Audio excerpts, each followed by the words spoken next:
New Delhi was ahead of Washington when it decided to ban 59 Chinese apps back in 2020.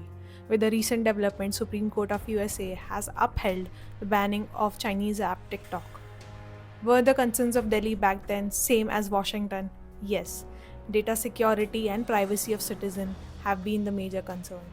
And these concerns are not only limited to Delhi and Washington, but also to major European countries who are looking forward to have certain amount of restriction in this Chinese app. With the era of data being the new oil, data privacy and securing data is very important for any country. As world is shifting towards gray zone warfare, data security is imperative. Apart being a threat to the security of the country, there are other major line concerns which no one is talking about. The impact on it, where the world is already polarized and the country, particularly in USA, is polarized with right and left, woke and conservative, black and white, pro-life and non-pro-life.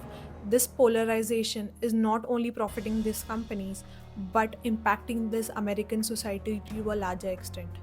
Not only its impact on children and young mind, where children are having less attention span with the constant overstimulation, it is impacting the society and future generations, which no one is talking about.